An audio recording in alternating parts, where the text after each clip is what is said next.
let you know that there are different things in my house that I really value. And some of them may seem a little foolish to you. But a lot of them represent sort of achievements that I've had in my life. For example, I have this newspaper clipping from the first time I ever started in a varsity football game. There's another guy, I don't know if he's here, I saw his wife here, but another guy from Dayspring by the name of Nathan Macbeth. He was our running back, and he broke the rushing record in that game. And I was the center, and so since it was my first start, they gave me some credit because a lot of the runs went right over me. And so it made me feel very proud. The problem is our team only ended up 2-8 that year, so not a huge achievement. I also, from time to time, I'll grab my high school yearbook, probably just to remember how thin I was. And I did have hair at one point, so, that can be nice. But in that yearbook, I have a picture of when I was a student council president. And again, I felt very honored to have the whole student body vote me in as the student council president. But what's humbling, I bet if you asked most of them that I went to school with, I bet they can't tell you who the student council president was.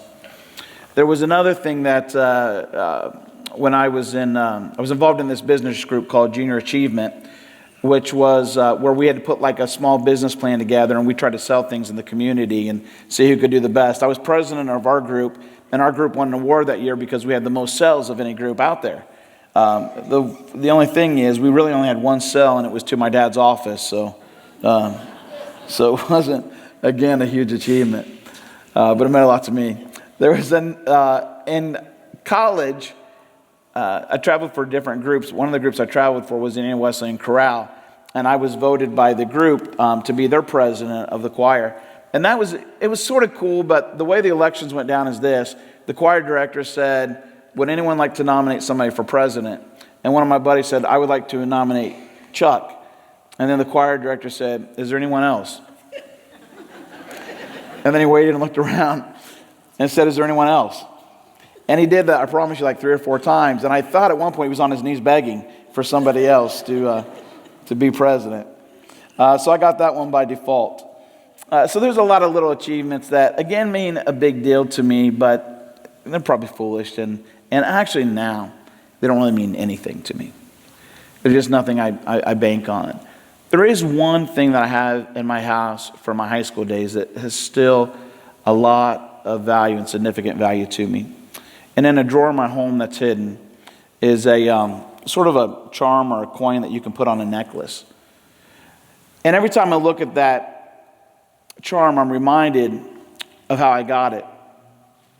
When I was in high school, I used to deliver financial statements for my dad's office. He's an accountant, and my dad would have me deliver these financial statements to various places. One of the places I went to was this place called Central Machinery, and there was a guy, and it was just a little sort of machine shop where they made, I think, products for even Todco there. But in this little machine shop was this older guy who sort of had this sort of gruff spirit about him, but was kind of funny at the same time. His name was Ray Baldoff. And I would go in and I would see Ray Baldoff once a week delivering these financial statements. And every time I went in, I would spend just a little bit more time because he would just sort of give me a hard time. And every time I came in, I promise you, and I was 17 at the time, he would offer me a beer, knowing that there was no way that I could have that or, I'd get in trouble and stuff. So he would just, that was sort of his thing. But he would just sort of mess with me every time and say, I'm just trying to get you in trouble. I want to see what your dad, how he responds when he sees this little Christian boy get in trouble. And so that was his thing. But I just loved going over there. Ray would take me he would take me out to eat from time to time. He would let me drive his nice cars, and he had really nice vehicles. But when you saw Ray was the type of guy his hair was disheveled. It seemed like he wore the same outfit every time, which was just some holy blue jeans and a white shirt that was sort of untucked and a little bit dirty. And he didn't think anything of it because it was just this sort of machine shop. And he would just be sitting there with his buddies. And, of course, the room was always filled with smoke. But, again, I just loved being around this guy. So when it came time for me to graduate high school, he specifically asked that I would come that day. So he called my dad's office and said, could you send Chuck in? And so I went over to his office that day and was sitting in there. And he said, Chuck, I want you to come here. He said, now look, I know you're getting ready to graduate, so I want to give you something for graduation. And I said, okay. He said, I'm going to give you your choice, though. He says, you can have this $100 bill here, or you can have sort of this, what I thought was a charm or something, and put it on a necklace and you can remember me by. And he said, which one do you want? And I said, well, I'll take that charm. And he said, are you nuts? He says, your father's going to kill you. He's like, there's a $100 bill right there, and you're going to choose this little charm. And I said, yeah. And he said, well, why? And I said, well, I got to have something to remember you by. And after I said that, he looked at his coworker there and his buddy, and he said, hey, he said, Chuck's not so stupid after all.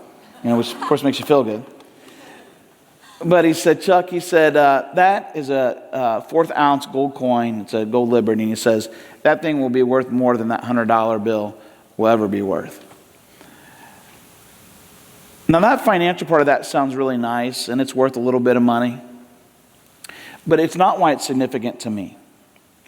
And I have to explain to you why it's significant to me. Ray was one of these older guys that just meant a lot in my life. And I had left for college, and I was studying to be a pastor. And I so desperately wanted to introduce Ray to Jesus Christ.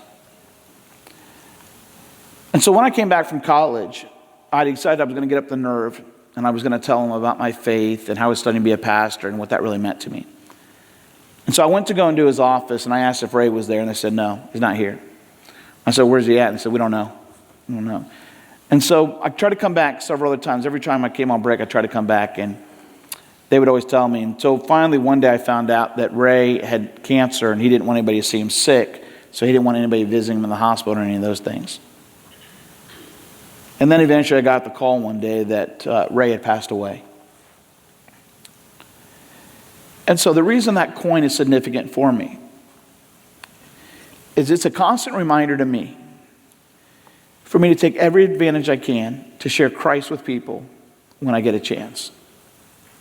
Because during all that high school time when I could have been talking to him about Christ, I never once did.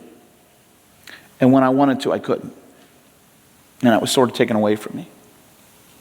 But that coin, so every time I look about that, I don't care about the financial value of that coin anymore. What I care about is what it represents for me. It represents an opportunity that I missed to introduce somebody to Jesus Christ. We're taking a look at a series called For What It's Worth. What we want to look at during this series is, what are the things that we truly find valuable in serving Christ? Like, what really matters? And so as a church, we sort of come up with 4 ideas or 4 things that we should be part of the staple is what we are of a church, to say that these things really matter, or these things are very valuable, or these things are very worth something. So the areas that we're going to cover is we're going to cover giving, we're going to cover community, discipleship, and then next week we're going to look at service. And that's one of the reasons why we said we want the veterans to be here, because we want to acknowledge the service that they've done for our country, while at the same time talking and witnessing to them about Christ. So that's why it's very important that each of us take those cards, find somebody we know, and invite them next week. Let's look at this passage of Scripture, and we're going to be looking at the aspect of giving today. So turn with me to 2 Corinthians chapter 9, verse 6 through 15. It says this, remember this, it's coming from Paul.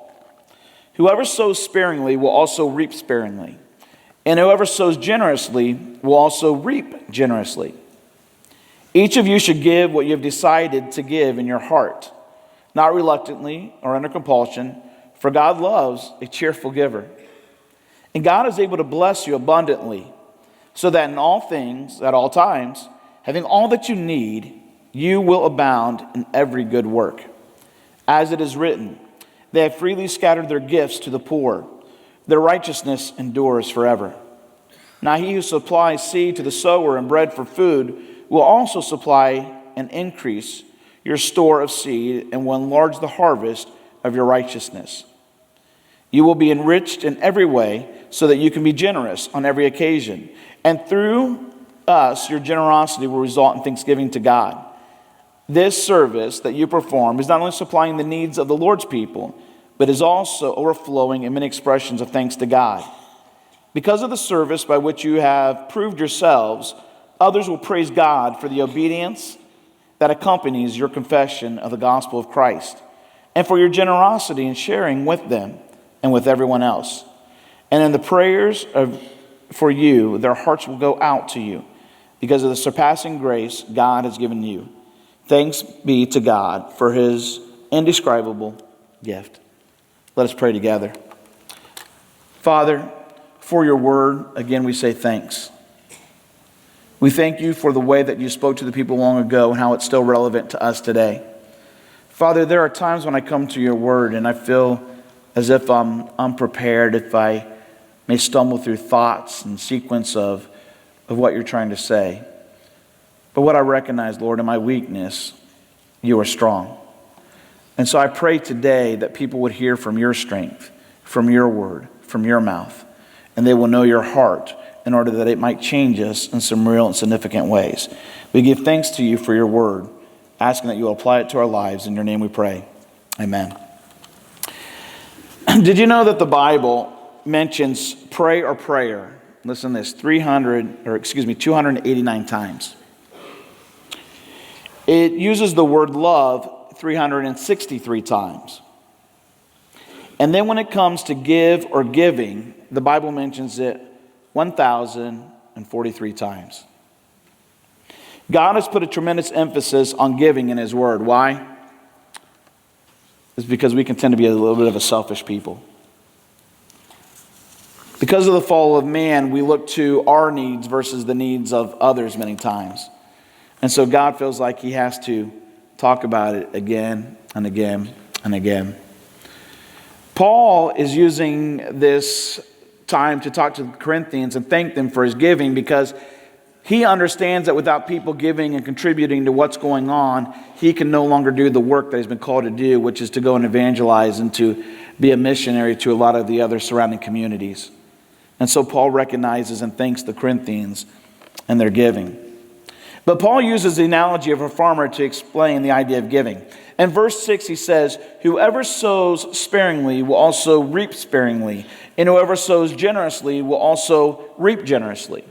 So again, I'm not a farmer, but I understand some of the basics. When I look at the word sowing, I understand that sowing means to scatter seed.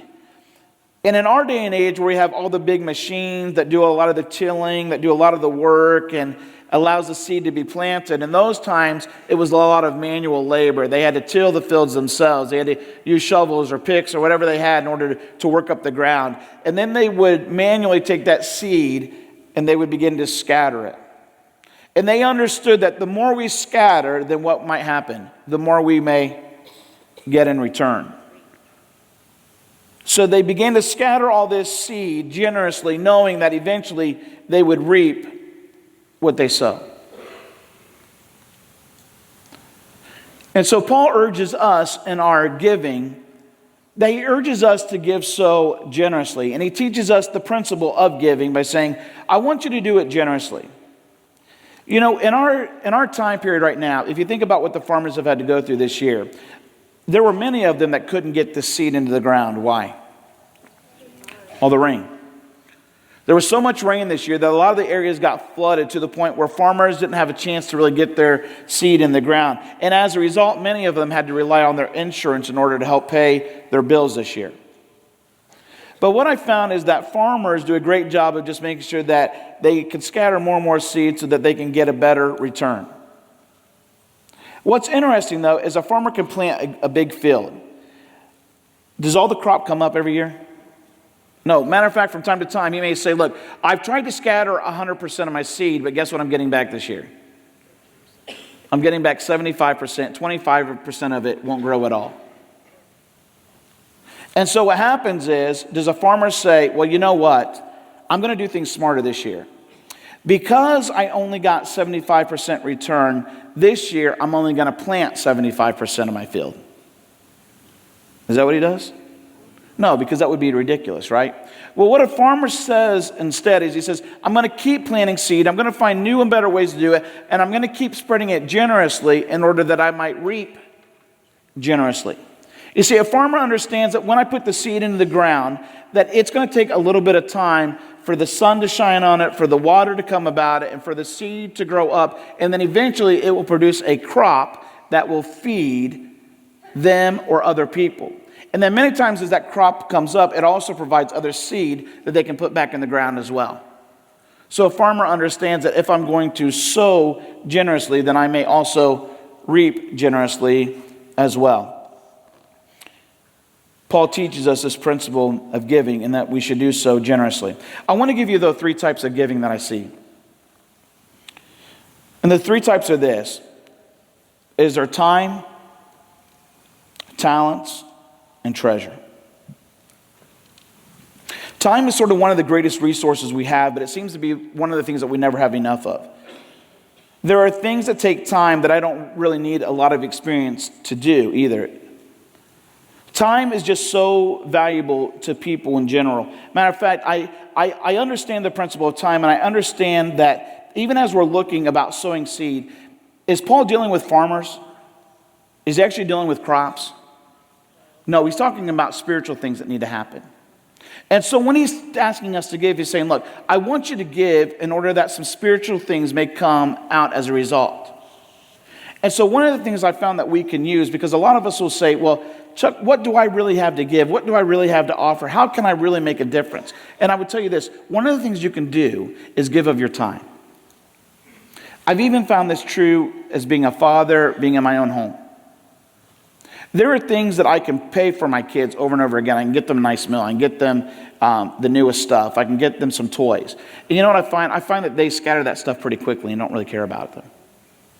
What I find that has mattered more in my kids' life is not so much about things I give them, but it's about time. And I have to be honest with you, I don't always do a great job about giving them my time. Because there are so many areas of my life I think, you know, I'm watching the game, don't bother me right now. I'm getting ready for a message, can you give me a little bit of time? We had some things come up at work. We're trying to fix some things at the house. And I find myself getting so wrapped up in life that I never have enough time to sit down and just listen to them. And it's one of the things I've been trying to work on. Why? Because I understand that my kids need time in order for it to make a difference in their life. So I've come to the place now where my kids will come and they'll say, hey, Dad, I need to talk to you. And what I have to do is I have to shut everything down. And then I take a moment to listen to them. And some of my kids are funny because some of my kids, they'll just say, Daddy, and then they'll finally say something. It'll be something really crazy or a knock-knock joke or something. You know, I got some other of my kids that can go on a mile a minute. They can be like, and Daddy, the other day this happened and this happened. I'm like, okay, my mind's about to explode, but I think I heard something in there, you know? And so they can talk differently. But what I found is this. At the end of the day, the investment of time I've really given them is probably not that much. Because after they're done talking, it probably took anywhere from a minute to 5 minutes. And then they figured out something else that they want to do. You know how much that 1 to 5 minutes makes a difference in a person's life? It makes a huge difference. Just for me to stop everything else I'm doing and just focus in on them. I've even found as a pastor, when people come up to me and they want to share with me, there are times that my mind is racing with things that I have to do. But I found that when I just take that time to listen to them for a moment, that it makes a huge difference in their life. They'll come into my office and they'll begin to share with me. And it's always funny to me because these people start talking and sharing about life and talking about all the problems they got and how do I fix this and how do I do that. And I find myself just listening and asking questions. You know what happens by the end of it? They've answered their own situation and they figured it out. And I didn't even have to say one word. And then they'll say to me, wow, that was really powerful. And I think, I didn't even say one word. I must be great, you know? But what they need is they just need somebody to spend a little time listening to them. To take a little bit of my time out of my day, whether it be a half hour, an hour, just to listen so that I could show them some sort of value and worth in that moment. And it makes a big difference. I've even found recently, like when you guys give your prayer requests, we take time to pray over those things. And a lot of times we'll come in like on Tuesday or Wednesday and I'll just start writing notes to people saying, hey, heard about your prayer request. Just wanted you to know that I've been praying for you. And I want you to know that we pray for those things every week, and I spend even more time praying for them as well. But I'll take a little note, and I don't know how many people have come into my office and said, Pastor Chuck, I just appreciated your note this week. It meant so much to me. You know how long those notes take me to write? They take like 30 seconds to write. But for a person, it makes a significant difference. You see, we all have a little bit of time to give. That can make a difference. You see, some of us may say, I don't have a lot of talents, I don't have a lot of things that I can do or be good at. But listen, you can all give a little bit of time. I'm not a great cook. And so when they're talking about the Thanksgiving meal, you don't want me making your turkey. All right? It may not turn out right. I may not even know what a turkey is. I may give you some other kind of meat. You never know. But the things that I help out with is I help out with cleaning, because I know that I can just help pick up stuff. And what does it take me really? It just takes me a little bit of time, but it can make a big difference. Not only is time important, but talents are important as well. The scripture talks about using our talents and using our gifts over and over. And it talks about the body of the church and says that we all have different gifts and we all should use our abilities. And when the body of Christ uses all of its gifts and all its abilities, we are at our finest. And so when I look around the congregation, I have to admit, there are times when I look around and I say, oh man, I wish I had that person's gift because they're really good at that. I'll hear certain speakers get up from the pulpit and they just have a way of commanding and speaking with authority, and people just really are engaged with what they're saying. And I often find myself feeling like, man, I wish I could speak like that. I wish I could present the message the way they did. And matter of fact, oftentimes it'll cause me to think, wow, maybe you better get out of this because you can never be as good as them. And I think that, by the way, that's a tool that the enemy uses against us. But I've also seen other people, and I look at their gifts, and I get a little jealous at times. I look at my wife, and man, she can sing. I cannot. All right, I can carry a tune, but I don't have like her gift. Like she sings like an angel to me, and I don't have that ability. I've only ever been commented once on my singing, and we were at a nursing home, and I was with the youth group.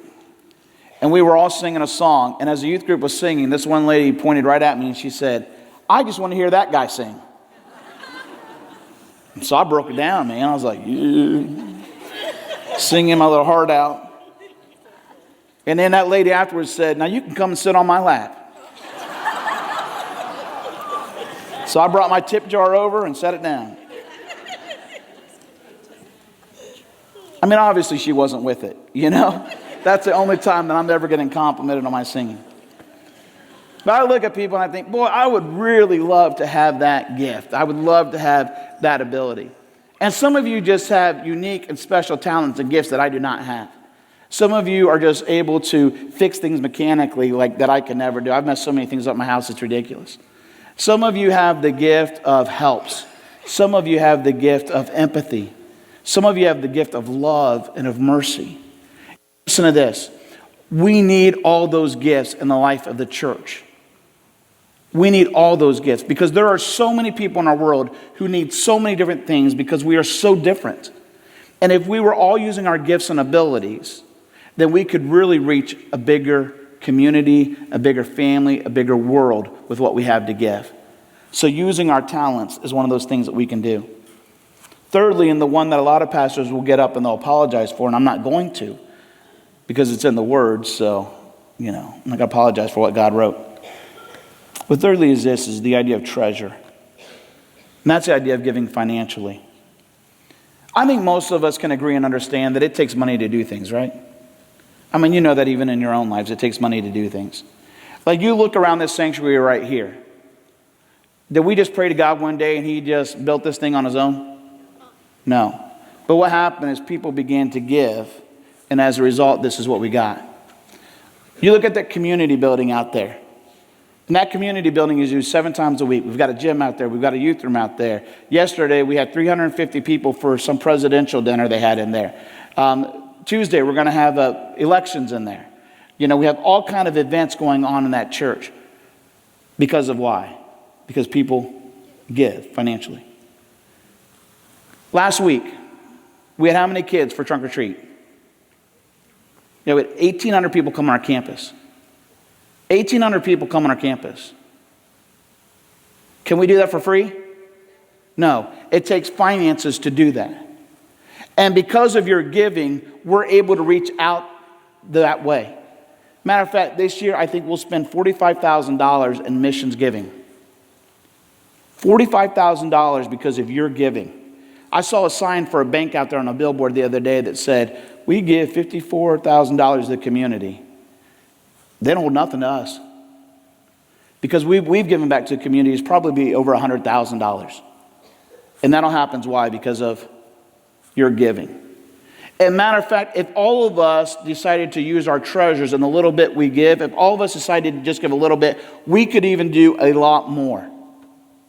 I mean, it would be beyond believable what we could do as a church. if we all gave just a little bit. That's why we do things like a $5 offering, because we're going to take that little money and we're going to bless like 600 or more families with a Thanksgiving meal this year because of $5 you gave. You see, I was taught at an early time to give, and so it's not that big a deal to me. But I remember as a little kid, and when we first moved out here, we used to have a church on Bennett Street. And one of the pastors, he decided that we were going to move to this location. And his name was Pastor Friedley. And he challenged us as a congregation, and I was 12 years old at this time. He challenged us as a congregation that we were to take the 30 pieces silver of hate that Judas was betrayed with and turn it into an offering of love. And so as a little kid, you know what I did? I would take my nickels and I would save them up. And then after I got 30 nickels, I would take them to dimes. And then after I got 30 dimes, I would take them to quarters. And then after quarters, I would take them to half dollars and then silver dollars. And man, by the time I was done, sometimes I would have like $30 to give in that offering. Is that much? No. But when all of us gave a little, we were able to do this. All of us contributing a little, we can do some big things. You see, God just wants us to be faithful in those things. And let me point back to this for a minute, because I don't want you to think it's all about money, because here's what I want you to know. If a lot of us used our time and talents, the treasure wouldn't even be needed as much. Do you understand that? Because if people were giving their time and people were giving their talents, there are certain things that people do around here that because they invested with their talents, we don't have to pay for it. So there's many mechanical things that get done by certain people in the church that we don't pay for, but it saves us money. There are certain people that will come in and they'll fold envelopes and we don't have to pay somebody to do that, and so it helps us out. There are days when we're doing trunk or treat, or there are days when we're doing the Thanksgiving meal where we don't have to pay people and you're contributing to those things. And because you're contributing your time and your talents, we don't have to use treasure to make it happen. And as a result, we're saving a lot of money and can invest it in other places. And I want to tell you, what I've found in this church over the years, that this church has continually been able to grow in their generosity and in their giving. Matter of fact, more recently, we found that that our giving has gone up. And I want to thank you as a pastor for that, because your giving is allowing us to achieve a lot of things that we wouldn't have been able to do. There's a lot of things that we've gotten fixed this year. There's a lot of things that we've taken care of. There's a lot of people that we've been able to bless because of your giving. And it's not just all financial. Thank you for your time and your talents as well. It's making a huge difference in people. Paul not only tells us to give generously, but listen to this. In verse 7, he tells us about the attitude with which we should give. At the end of verse 7, what does he say? For God loves a cheerful giver. A cheerful giver. Think about that word cheerful for a minute, because when you look at it in the context of the Greek, this is what it means. It means that in our giving, we should laugh out loud. Now that would make for an interesting tithes and offering, wouldn't it? We're passing the plates and everybody's like, oh yeah, you just see what I gave? You know? And some of you might be going, oh, they didn't give very much, you know? But it talks about the idea that when we bring our offerings, like, it's just okay, like we're excited to do it. Like, it matters because we want to do so cheerfully. And I think that only doesn't apply to us giving financially, but when we give of our time and our talents as well, man, it makes a huge difference. Think about trunk or treat last week. Trunk or treat last week, when we came in the morning, do you remember how windy it was? I pulled Pastor Dylan. I said, hey, Dylan, we better figure out how to get this whole thing inside because it's going to be bad weather. Now, you know what happened about 5 minutes before it started? It calmed down and the sun was like, woo! And we were all like, wow, God, thank you. My sister claims that she prayed right when that happened, you know, but I don't know. I know her, and I don't think she's that close to God, really, so. But man, the sun came down, and that thing got warm. It got to the place where I even started taking off a jacket, you know. Just be thankful it didn't get any warmer because you want anything else coming off, you know what I'm saying? But we were blessed with great weather, and as a result, what did we have? 1,800 people that came on campus. Now, I want to talk to you about something for a minute because, man, the way people worked that day was just great. There was a lot of smiles, there was a lot of happiness. We were blessing a lot of lives. What would have happened if it would have kept raining and would have kept being windy that day? What would our response been then? Would we still have done it cheerfully? Maybe not. But I'll tell you, there are some nutty people out there that would probably have been okay. They'd probably been like, oh man, this is awesome. It is raining so bad. Oh, I'm so cold. This is great. I know some of those crazy people because I told you last week I went to Ohio State football game. It was cold and wet. It was ridiculous. Coldest, wettest game I've ever been to. Do you know what I said after that game was done? That was awesome. I was like, we just spanked the Badgers all over the place. That was a great game. You know what kind of attitude that is? Man, that's a better attitude to have, isn't it? And so Paul encourages us, like, even in the tough times, guys, just be okay with it. Because if we would have had a bunch of grumpy people like, man, I'm cold, here's your candy. Like, would that have really mattered to people? No, but in that, we could have been like, oh man, hey, I would have called the kids, come closer everybody, keep me warm. But it changes the whole perspective and the whole attitude when we approach things differently, doesn't it? I mean, in all these events we ever have at the church, when we do so with a cheerful heart, doesn't it make a difference? And matter of fact, when you're around cheerful people, it's a little bit contagious. The opposite is true, though, too. If you're grumpy, that's a little bit contagious as well. And I'd love to go into more situations with a cheerful giver versus anything else. But when he talks to us about giving cheerfully, he explains a couple of things to us. And I want you to look there in verse 7. He says, each of you should give what you've decided to give in your heart. What that's really talking about is the idea, and maybe you've heard this before, maybe some of you hate this word, but the idea of budgeting. You see, what I found in life is that when I budget things, it's easier to give. And so even in my giving financially for the church and my tithing, it was something I was taught to do at a young age. So when I first got my paycheck, guess what was the first part to come out? My tithe. And it's always been that way. It's a principle I'm teaching my kids because I wanted just them to get used to it. It's the first thing that comes out. And so I tithe. And I budget for it. And so it's easier to give. You know what's really hard to do? It's really hard to give when you haven't budgeted something. When you haven't decided what you're going to give. And I want you to think about that in all aspects of life. Like, I budget every area of our life. I budget for my kids' schooling. I budget for their games that they're in. I budget for their trips.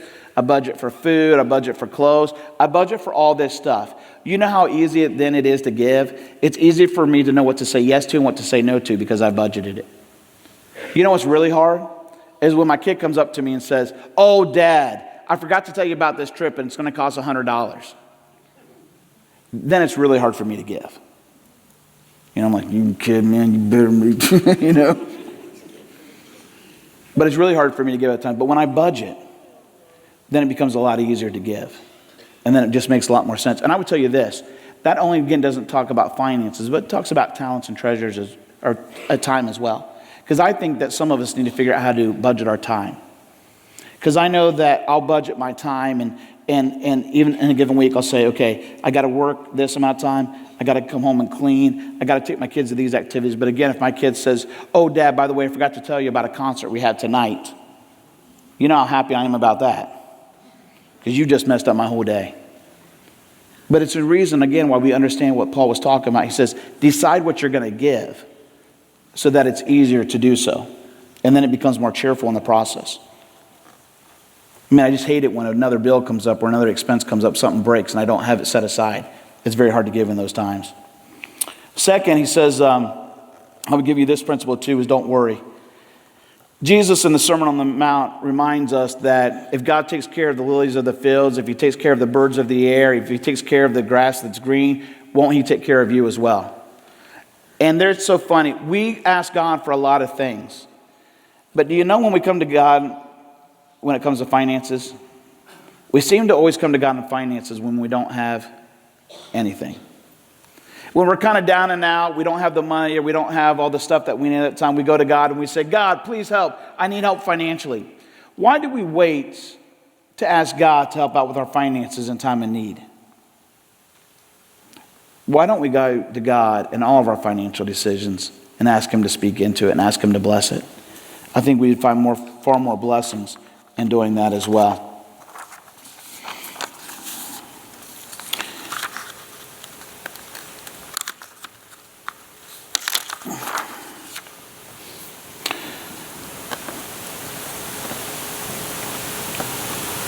Now here's the payoff in the whole thing.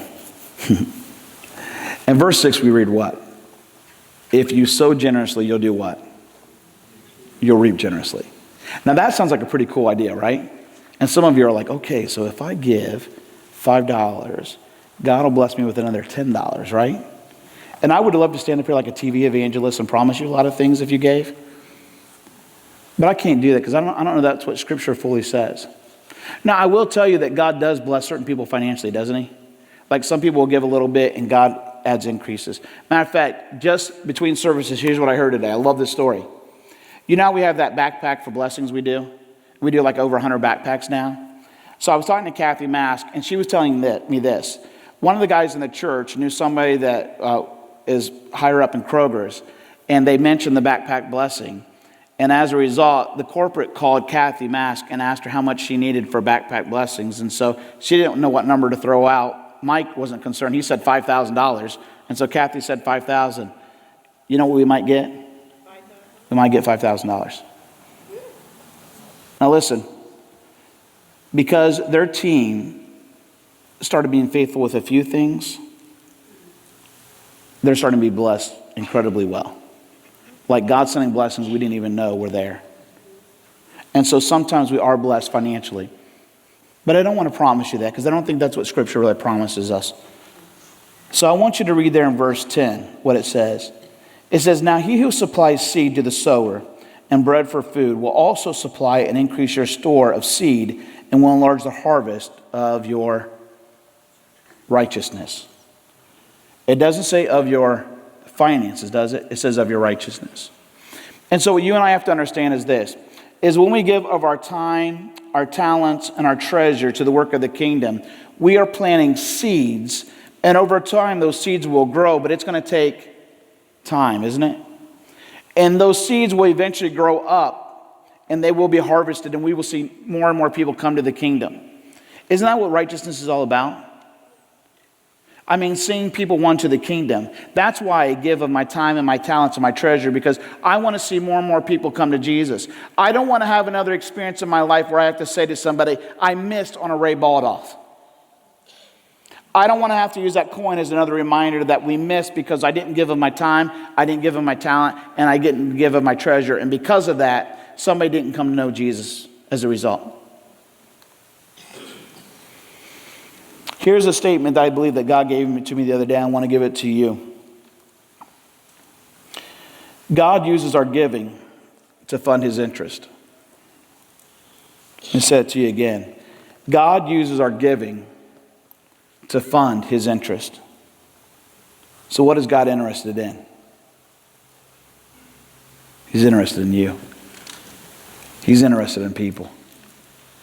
Every time God creates something, he says what? He created the trees and he says it is good. He created the birds of the air and said it is good. All throughout that creation he keeps saying and it is good. But when it comes to man, what does he say? And it is very good.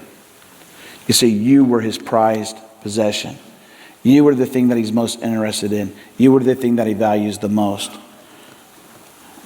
And so we value what God values, and that's people coming to him.